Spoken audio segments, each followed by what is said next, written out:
Hey there, Aquarius, and happy day. My name is Fairlight. Welcome to Airy Fairy Tarot. All right, so just getting out into nature, feeling like I need to share that nature vibe with you. I'm getting a lot of it's funny because how I thought I was going to start wasn't talking about nature, but here we are. So it's like maybe get recalibrated, get to nature. Get recalibrated if you're not already, then get to nature. If you can, get to some flowing water and let some things wash by. You know, nature is a good place for contemplation. Nature is a good place to facilitate the release of things that no longer serve us. Sometimes the recalibrating, energy of nature can help us be more honest with ourselves, maybe.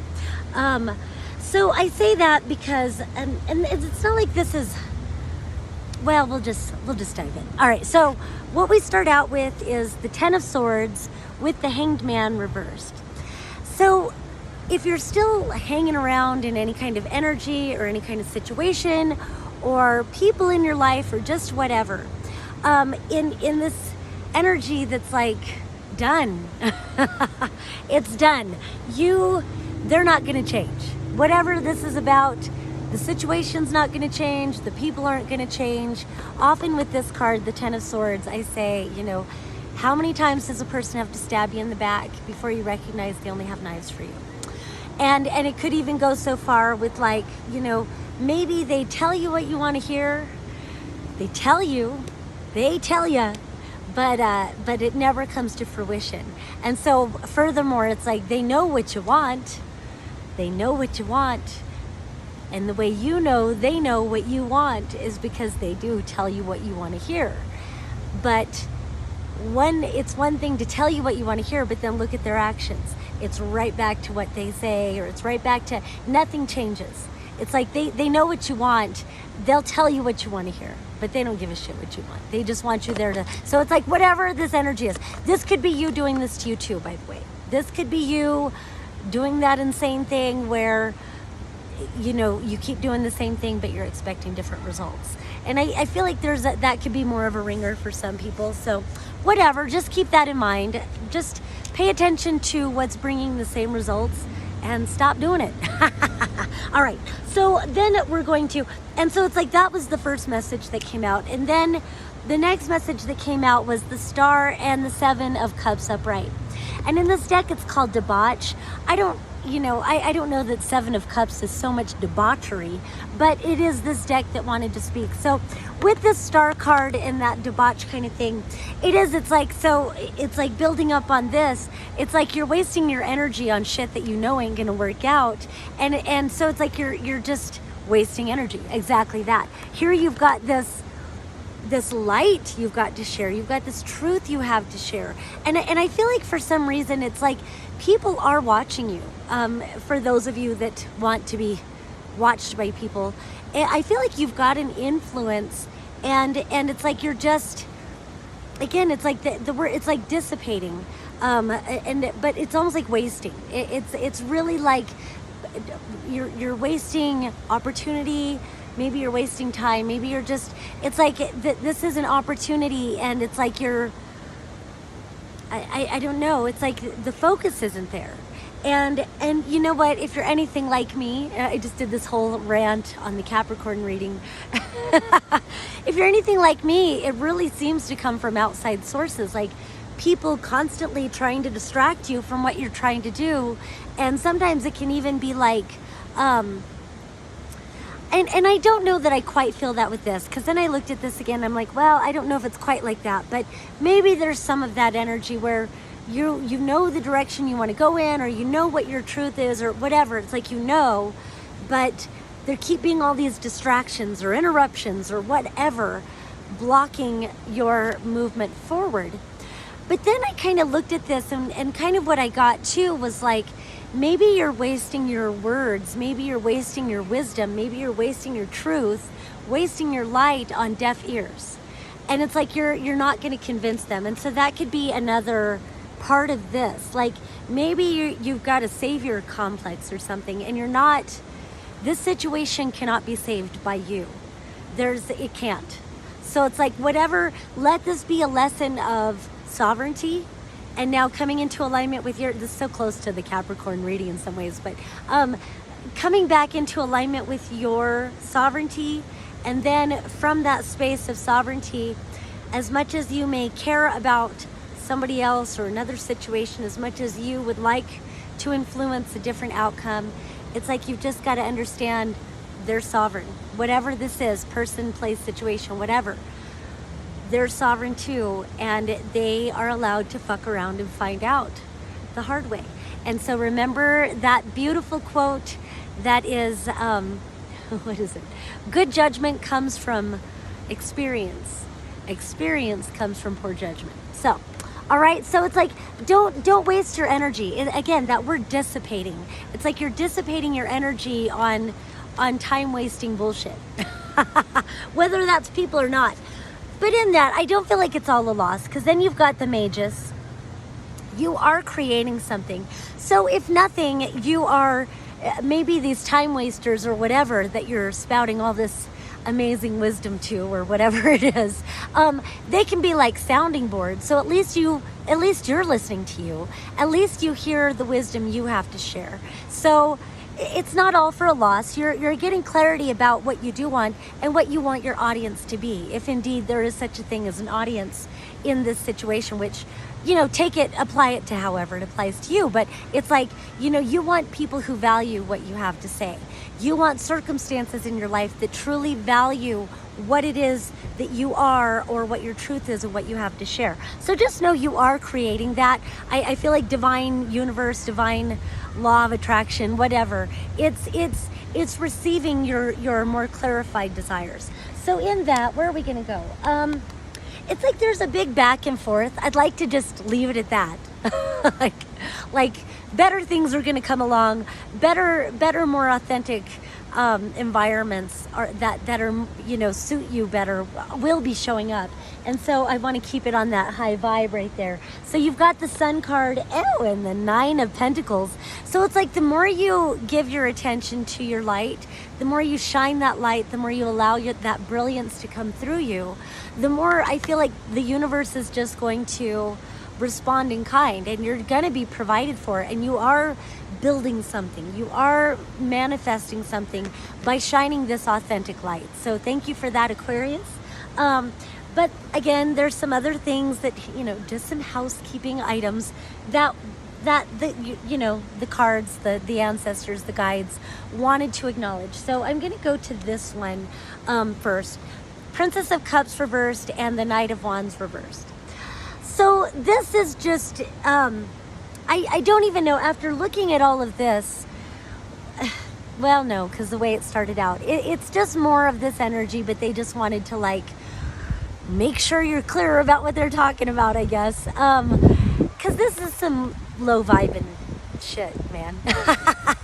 Low vibing ass shit. Just because this is like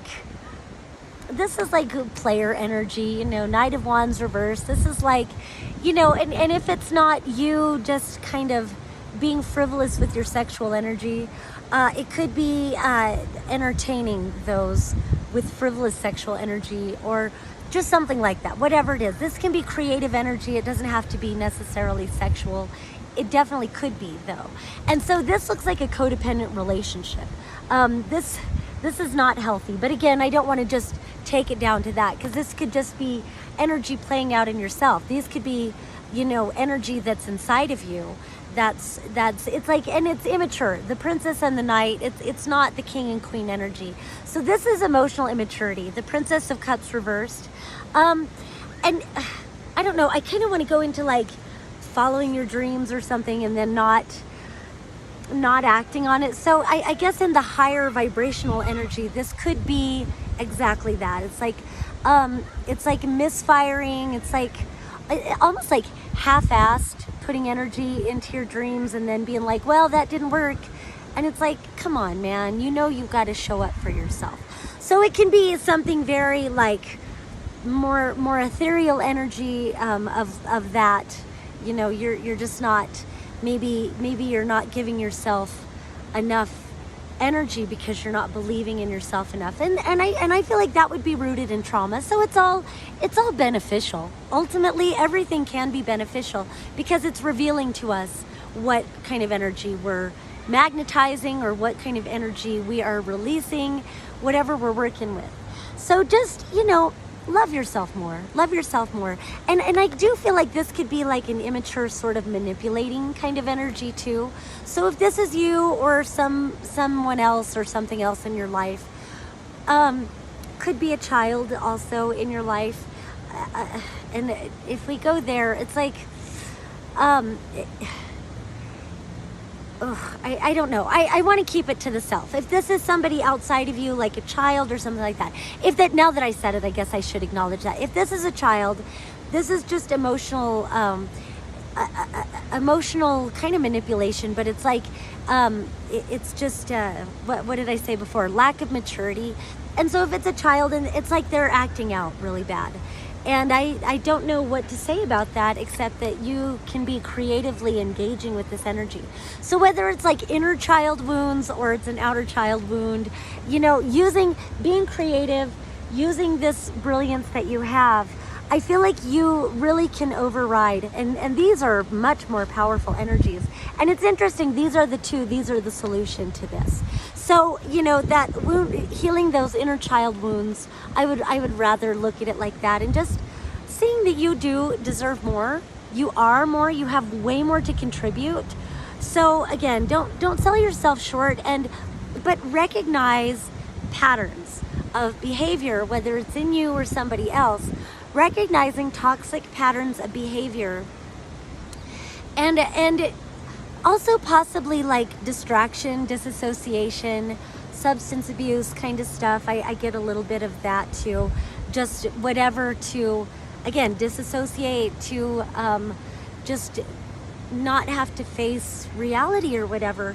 But it's silly when the reality is that you're brilliant and you create your reality. That's the reality. You're brilliant and you create reality. So if this is what's showing up, asking for love, asking to be healed, asking to be acknowledged and validated so that the healing can happen. Okay, so man, I spent a lot of time on that, but it feels important, let's heal this shit, man. Okay, so then we've got, it's like more and more kind of the same, because we've got the Five of Pentacles, abandonment issues, lack mentality, just all of that poverty consciousness stuff. So I feel like it's going deeper into that. And then the Six of Cups, and then the Three of Wands. So it's interesting, it's very elemental, earth, water, and fire. I don't know why I want to take it to the elements, but it does kind of feel like getting into the elements of what you are, and understanding that in this earth energy, what you're building with it comes from a place of lack, and kind of like it's like it kind of goes into that kind of half-assed working on something, and life is saying you really need to show up more for yourself than that. And it's not to put you down, but it's kind of like, to give a personal example, because that's exactly what this feels like.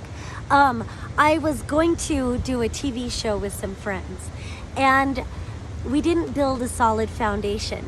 And it's like, because there was a greater opportunity waiting on that path, that it's like we were so eager to get to the greater opportunity that we didn't build a solid foundation. So it's like, we were trying to get right to the penthouse. And so it's like, a castle made of sand, or it was just, it was a very flimsy structure, very flimsy. There was no foundation. And so we went right to the penthouse, and of course it all crumbled. It all crumbled and failed. So, but it was a learning experience, because now understanding the importance of patiently building a solid foundation. And so it feels like, don't look for someone to come rescue you so much.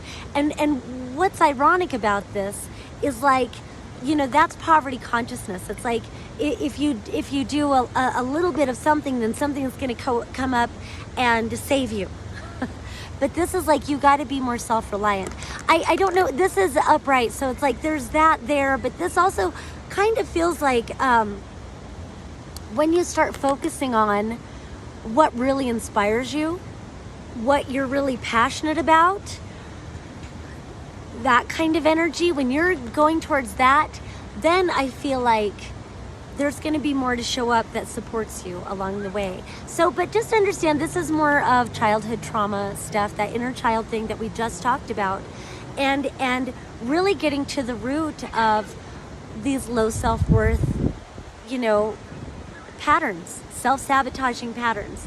Because it's really kind of what I'm feeling from all of this, is like bringing your attention to any forms and patterns of self-sabotage. And you deserve better. You deserve better. You deserve to show up for yourself. So just know that. And it's like, I know you know that.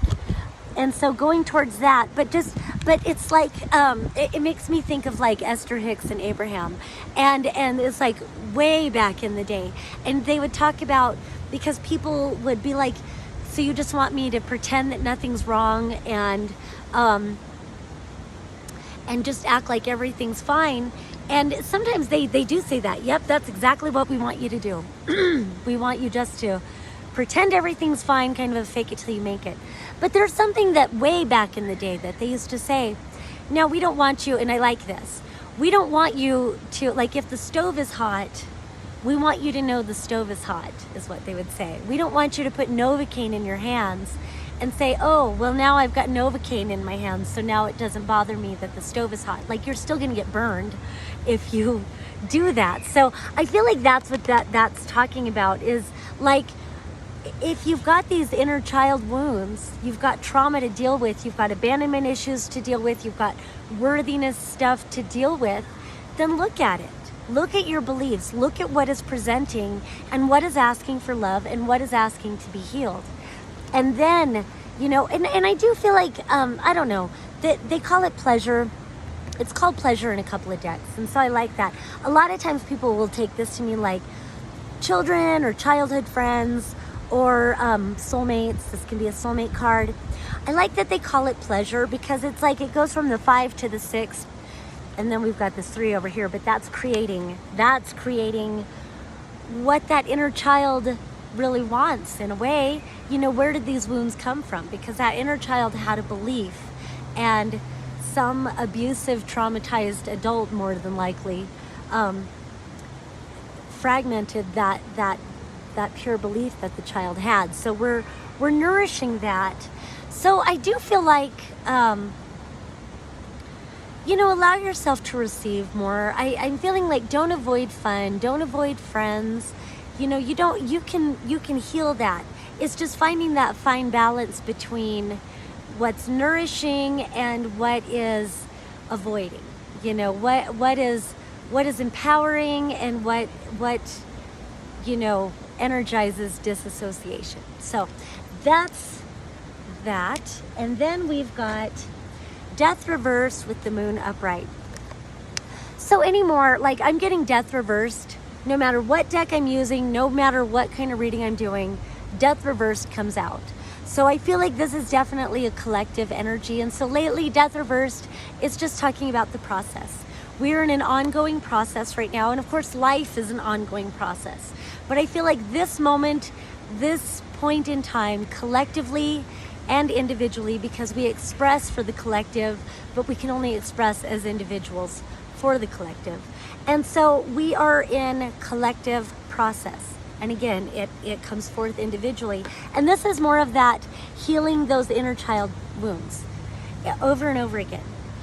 And so I feel like it's coming forth in so many different ways, because something's really trying to get your attention. That inner child is really trying to get your attention and express. And again, it's like, don't put the Novocaine in your hands and pretend the stove isn't hot. It's very much trying to hear how to say it, trying to see how to say it. It's so you don't need to jump over steps. There's something integral along the way. There's something very integral along the way that you don't want to skip over looking at it. There's gems there. There's that, the fragments, it's like you're skipping over fragments of yourself.